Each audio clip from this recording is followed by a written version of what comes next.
Good afternoon, all. I hope all are doing well. Today, we are going to learn need of assembler and compiler. In the previous lecture, we studied the need of assembly language, how the assembly language can be written.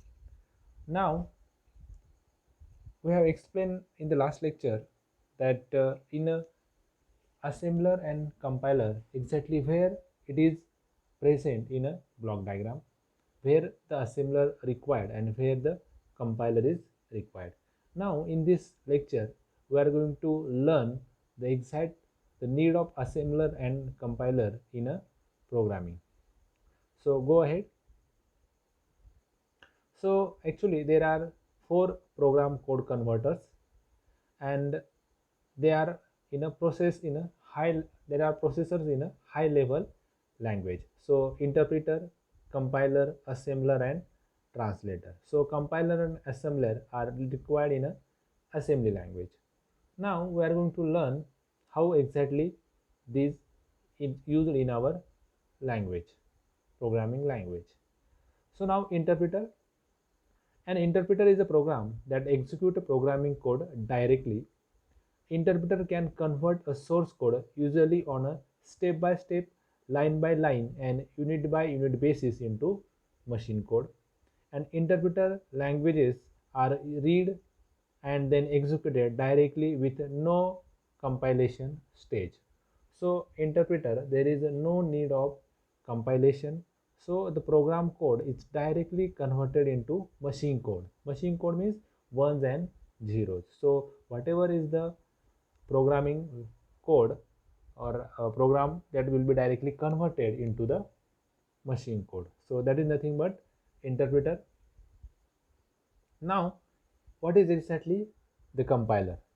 The compiler is a program that compiles the source code into executable instructions that a computer can understand.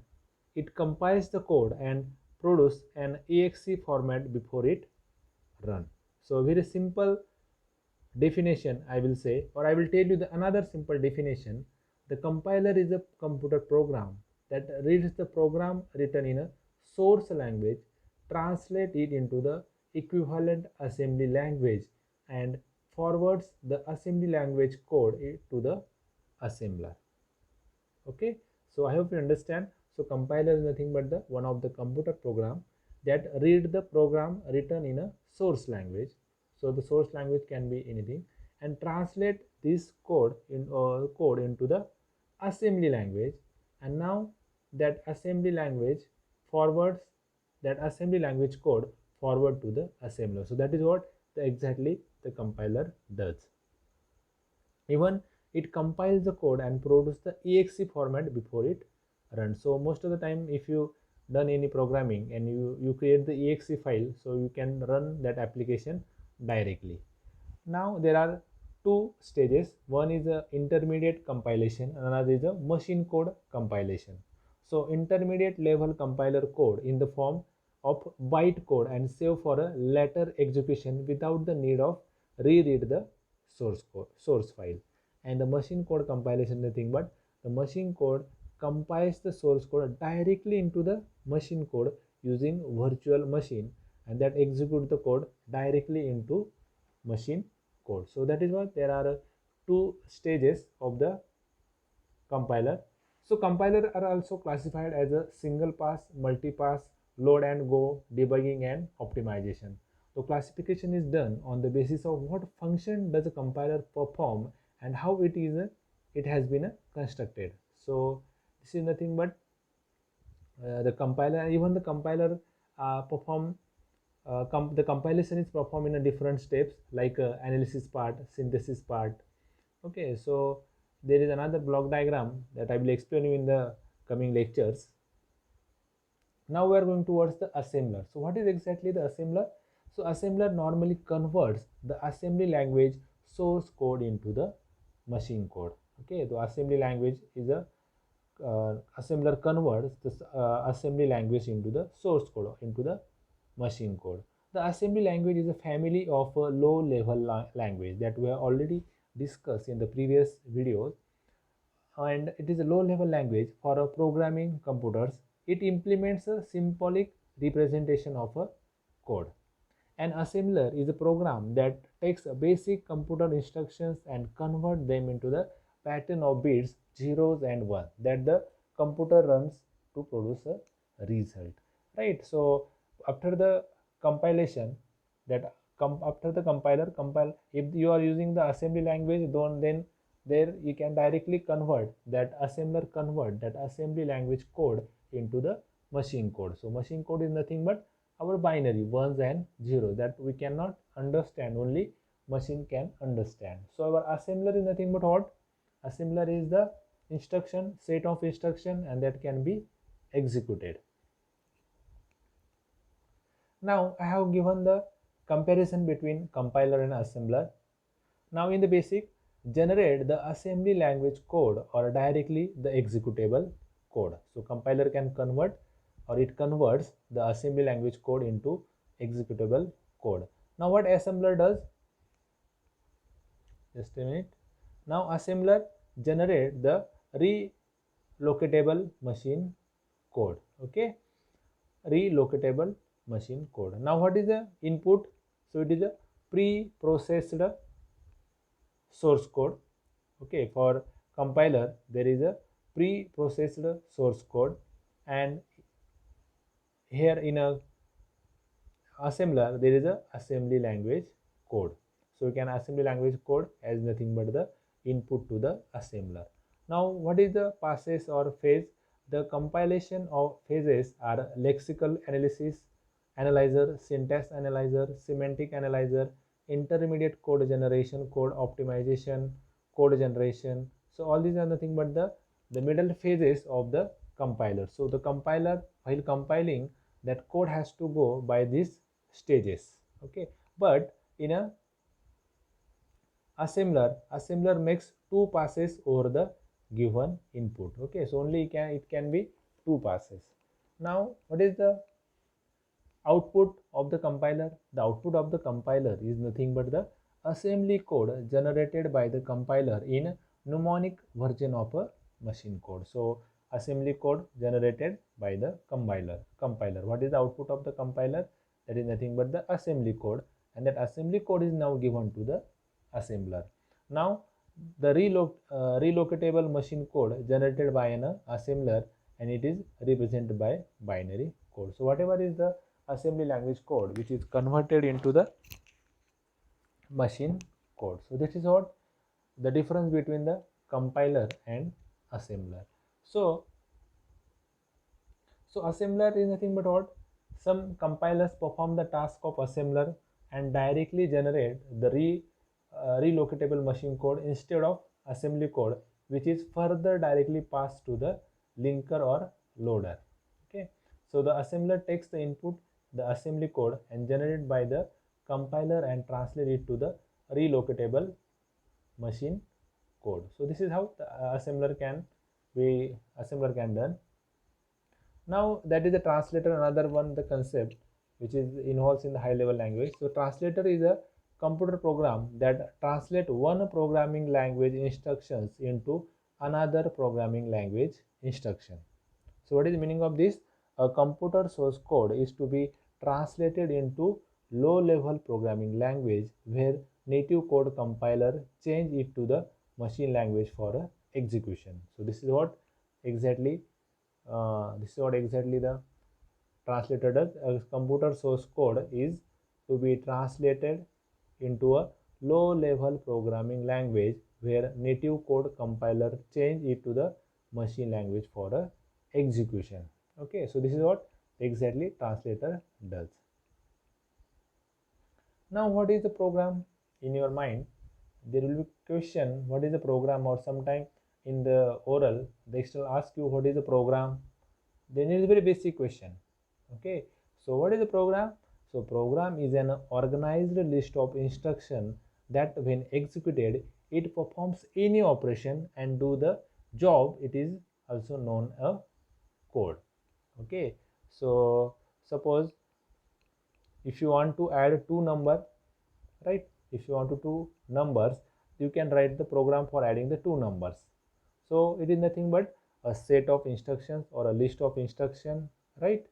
That when you executed that set of instruction, perform if perform any operation, that we have to do the adding. Okay, that is the operation, and do the job, it is also known as a code. Okay, so when you give the command x is equal to 2 and y is equal to 3 and z is equal to result, suppose so z is equal to x plus y, so then it will print the result z, so you will get the answer. So that is nothing but the simple program. So without the programs, computers are useless. Obviously without the program, computers are useless. Even the operating system also a program, so the computer even can't start without a program. Okay, so program is like a recipe. It contains a list of variables and list of directions, that is statements that tells the computer what to do with the variables, right? So when we are going to start the programming, then you come to know exactly what is the it is like a recipe. So the variables can represent the numeric data, text or graphical images. Okay, suppose if you want to display any data, text, graphical images, that can be represented by the variables. Now there are few keywords also. So keyword is a word that is reserved by the program because the word has a special meaning and a purpose in a computer language. Okay, so the keyword, so these are the few keywords can be, sorry, the keywords can be command or a parameters, that is value. So every programming language has a set of keywords that cannot be used as a variable names, and the keywords are sometimes called reserved names. So most of the time in a high level language, these keywords are very frequently used. Okay, in a high level language like a C++ and Java, these keywords are very frequently you have to use. Now what is the instruction? So it is very important point to the view of our assembly language. The term instruction is often used to describe the programming commands, right? Like we have discussed in the last lecture, that is if you give the command move a into b. Okay, so that is nothing but what it describes the command, it is nothing but the programming command. So computer instruction set is a list of all the basic commands in the computer machine languages. Okay, so this is what nothing but the instruction. Now I'm going to explain you the language generations. So right now we are using the C++, Java, and right now so many new languages there are. The Python, so it is very actually old language, but right now it is very popular, the Python. So now there how the exactly that progress is happen into the languages.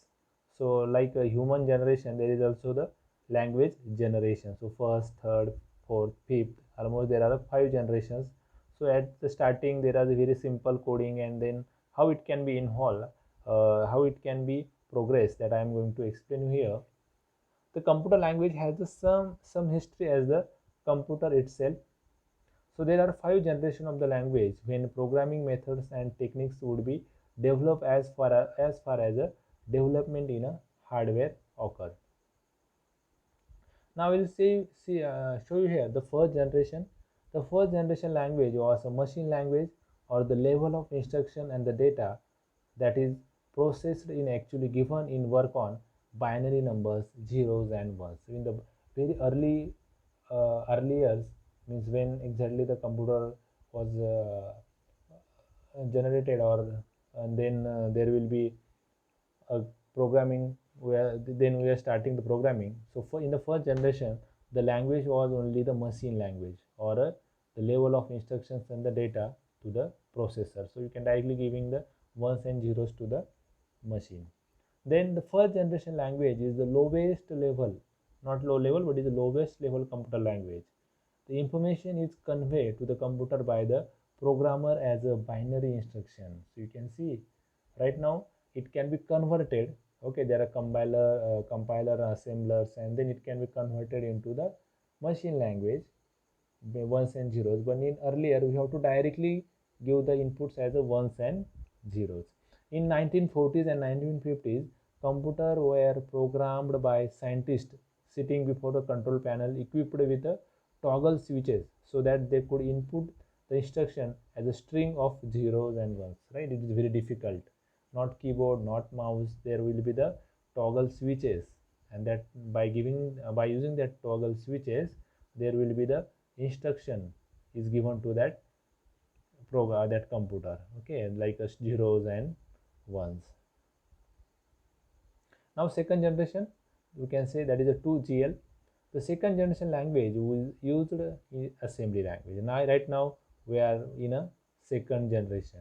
Okay, that's what we are going to learn of the second generation language, that is a assembly language. In assembler, converts the assembler language statement into a machine language. So by the late 1950s, this language had become popular. Right now, this language had popular in the 1950s. So in the first lecture, I told you, sir, right now we are using very advanced C. Why we are learning this assembly language? So for going any advanced thing, you must know the basics. Without basics, you can't do anything. So that's why we are learning this assembly language. So it is by the late of 1950s, the assembly language was used, and it consists of letters of the alphabet, and this makes the programming much easier than trying to program a series of zeros and ones, right?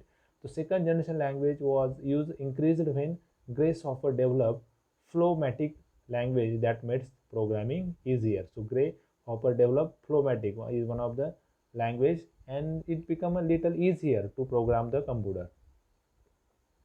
Now we are going towards the third generation. Now what happened in third generation? Right now, some more interesting. In the third generation language is a high level programming language. Okay, so now there will be a very drastic change in a era of the computer, and there was a PLI, COBOL, Fortran, and the C. Okay, so the third generation language, even that is nothing but the high level language. So you can see the operating system of Unix even written in a C. Okay, so you might know this. So compiler based for Fortran and COBOL created because it improved the record keeping and the data management ability in many business applications. In the early 1960s, the basic language design and used by non-professional programmers, the basic remained popular during the 1970s and 1980s. Okay, so there was another language, the basic language that was designed for non-professional programs. So non-professional means those don't know the programming. So there is like drag and drop. Okay, so you directly put the button, and so these are the basic, and it will be very popular language in 1970s and 1980s.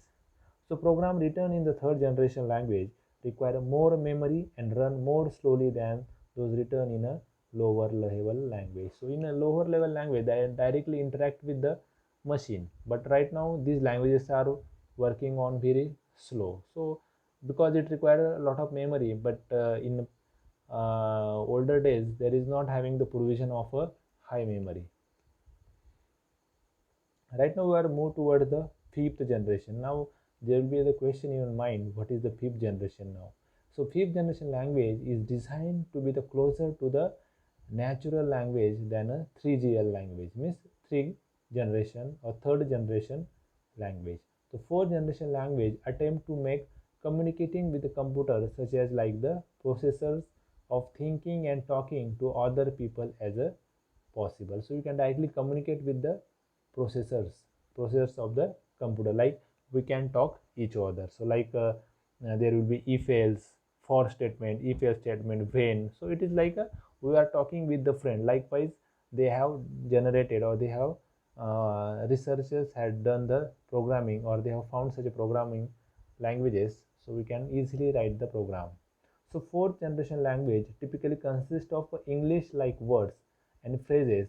Some of these languages include graphics devices such as icons and on-screen push button for the use during programming and when running the application. Okay, so after higher level language was found, and researchers has found, and they have it will be very easy. It will be very easy to programming because there will be the push buttons. Okay, the GUI, user interface, graphics. So many fourth generation languages like C, C++, Java, and SQL that support the standalone as well as the web application.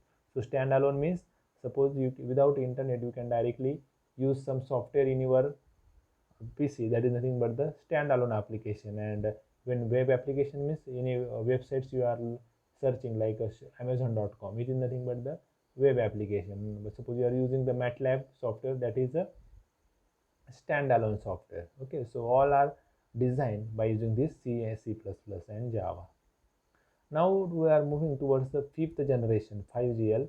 So fifth generation language is a programming that uses a visual or graphical development interface to create the source language that is usually compiled with a third generation or fourth generation language compiler. So Microsoft, Borland, IBM and other companies make fifth generation language usually programming products for developing applications in a Java, Java++, Visual Java, Visual Basics, ASP, ASP.NET, VB.NET and C Sharp. So these are all the language come under the fifth generation, and these are very powerful languages. So you can design any application, any GUI, any software you can design by using this programming language. So visual programming allows you to see the object oriented structures and drag icons to assemble the program blocks. Okay, so programming become very easy by using this fifth generation. Now what is the program?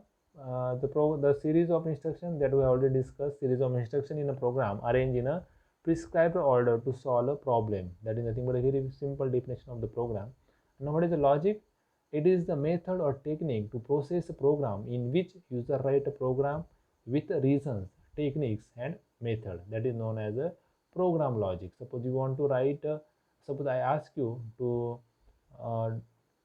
write a suppose program, find the prime number. Okay, for the prime number write a program. So you will find some techniques. Okay, there will be some reason because you have to find the prime number, that is the reason. So you will make some techniques, some methods, that is nothing but your logic. So the best program is one which has the fast execution and easily changeable logic according to the environment. Okay, so what is the best program? Which is very fast and easy logic, that is nothing but the good programmer. So thank you very much for today's lecture. So I have taken some extra information in the last few slides, that is the generations of the languages. And so our main topic is assembler and the compiler and the comparison of that. So that already we have discussed in the earlier slides of this lecture, and this is for your advanced information. So we have done with the module first. From the next lecture we will start with the next module. So if you have any queries and doubt, you can just message me or call me. So thank you very much for today's lecture.